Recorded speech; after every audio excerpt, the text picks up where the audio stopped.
Max stepped off the transport pod and onto the dry, cracked terrain of Quatries. The oppressive heat hit him like a wall, but he adjusted his visor and surveyed the scene. Endless dunes stretched into the horizon, broken only by small clusters of dome-like structures shimmering under the alien sun. He muttered to himself, "Fix the water generator," they said. "It'll be simple," they said. His voice echoed through the calm link, but the desolate surroundings provided no answer. As he made his way toward the nearest dome, a figure darted out from the shadows, almost colliding with him. Max stumbled back, startled, as he found himself face to face with an alien woman. Her sand-colored scales reflected the sunlight, and her large, translucent eyes seemed to plead with him. She clutched a clay vessel, cracked and empty, in her hands. "Human," she said, her voice trembling, "I will do anything for a drop of water." Max blinked. Her translator seemed to emphasize the word anything in a way that felt oddly dramatic. He reached for his pack, pulling out a small, handheld purifier. "Here," he said, handing it to her. "This will solve your problem. You just pour any liquid into it, and voila, clean water." Zaina stared at the device as though it were a sacred relic.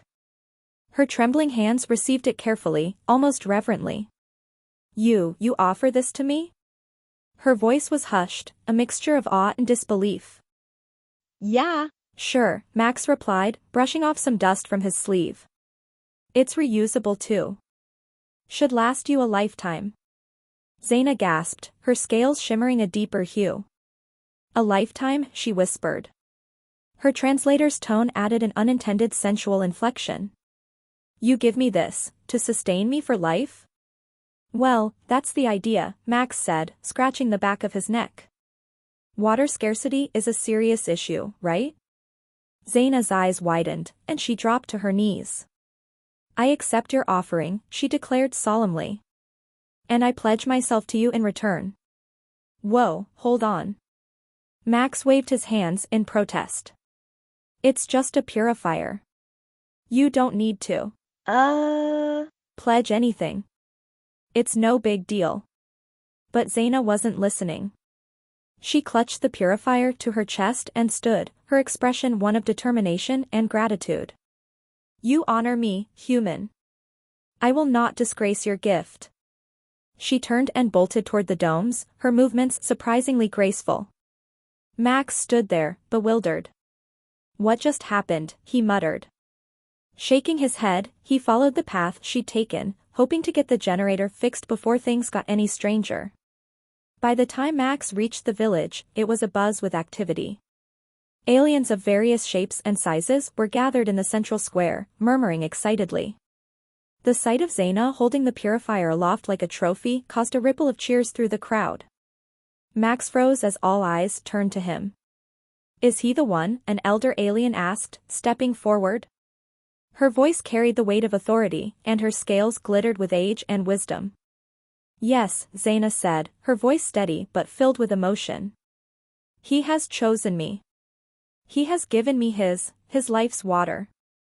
"Wait, what?" Max interjected, holding up his hands. "No, I gave her a purifier. It's a gadget, not anything symbolic." The elder's translator clicked as she tilted her head. "A purifier? The device that cleanses and sustains? Surely, you know the significance of such a gift." "Nope, no idea," Max replied. "Where I come from, it's just good tech." The elder turned to the crowd, raising her arms. "Rejoice. The human has initiated the eternal bond."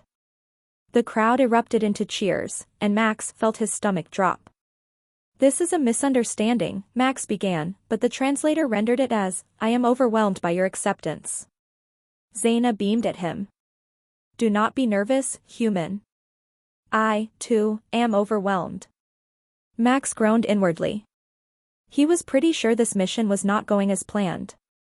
The village bustled with a kind of excitement Max didn't understand.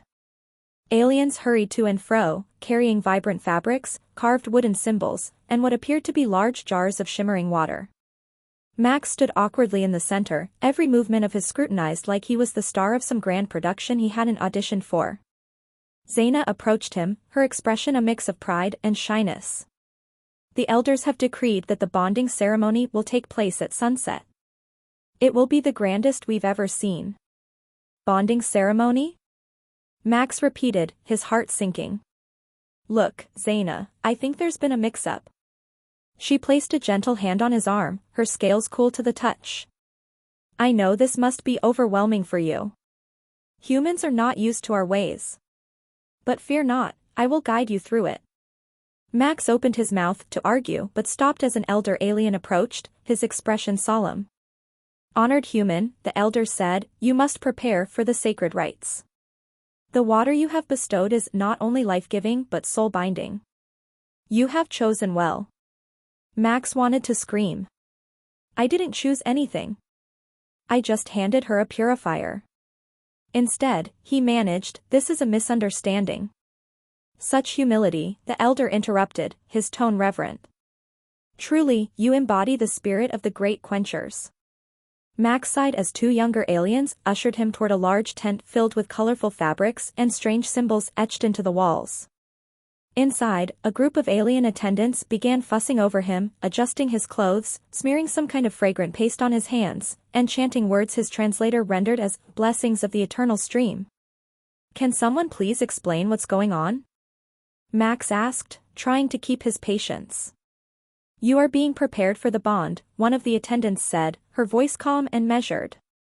The ceremony will unite your essence with Zaina's, ensuring prosperity and balance for generations.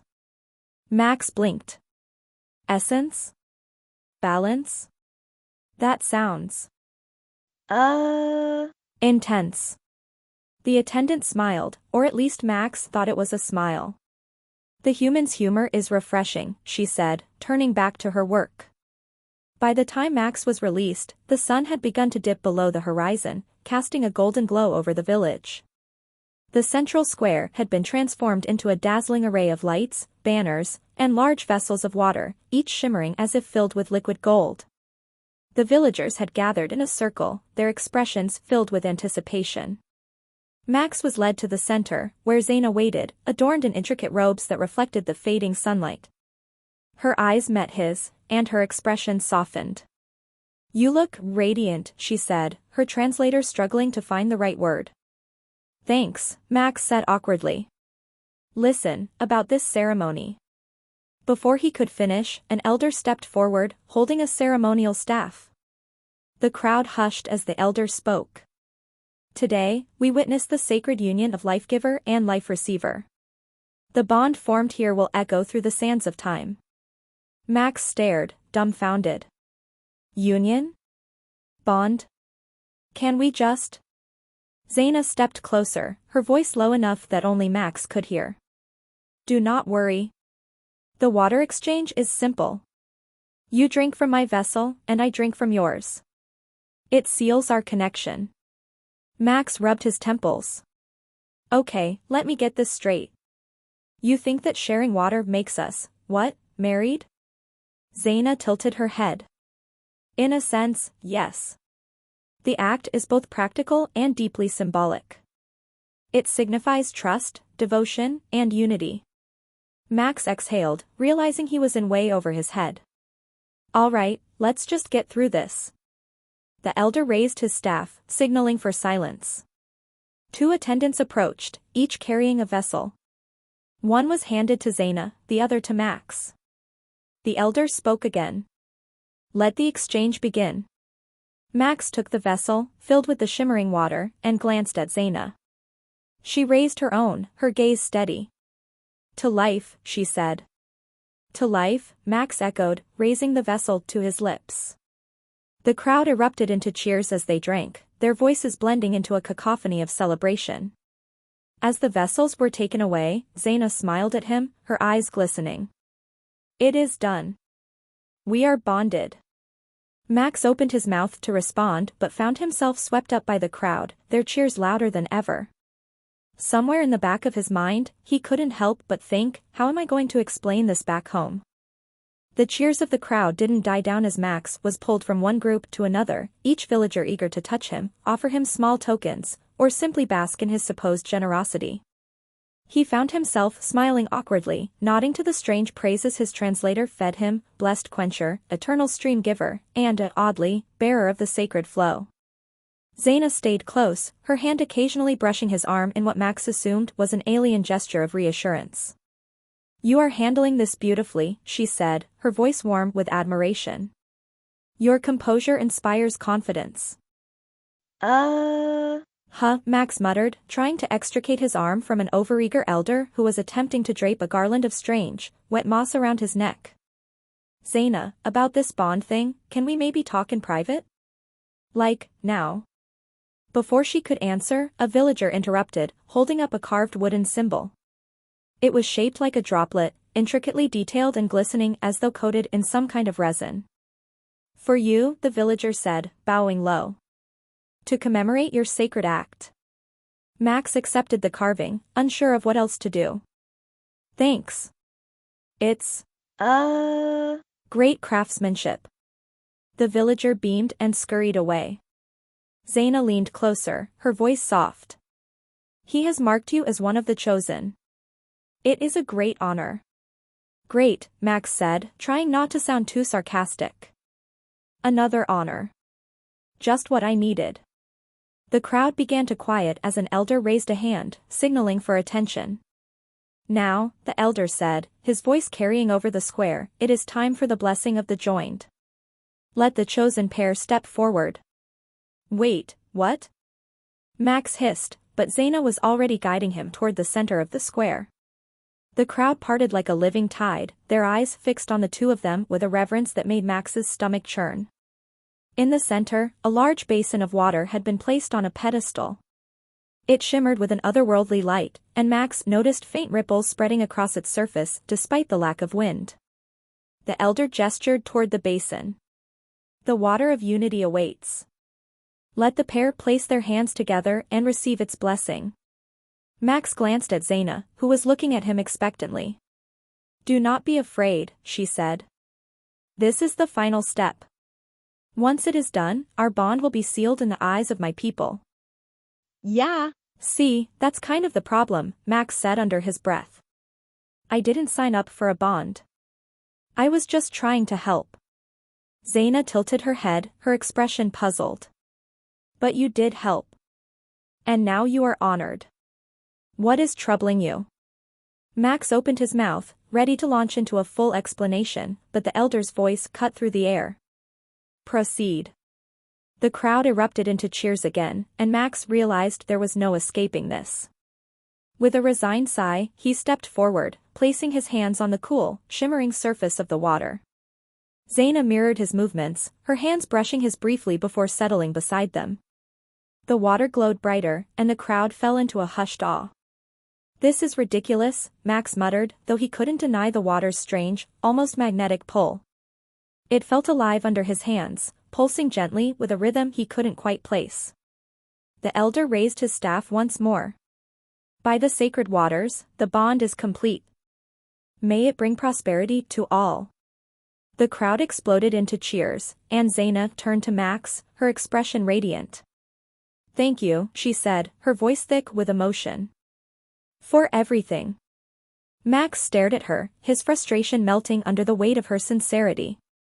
He sighed. "You're welcome, I guess." Before he could say more, the villagers surged forward, lifting him and Zaina onto their shoulders and parading them around the square. Max barely had time to process what was happening before someone pressed a strange fruit into his hand, another draped him in a flowing robe, and a third began chanting what his translator rendered as, "blessings upon the life-binder." "I really need to get back to fixing that generator," Max said, but his words were lost in the cacophony of celebration.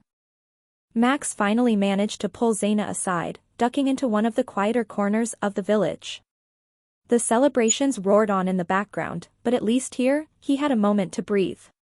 He looked at her, still draped in ceremonial garb, her expression glowing with joy and pride. "Zaina," he started, his tone firm but not unkind, "I need to clear something up. This whole bond thing? It's a misunderstanding." Her smile faltered slightly, her head tilting in confusion. Misunderstanding? But you gave me the purifier, the gift of life. You joined me in the sacred rites. How can it be a misunderstanding?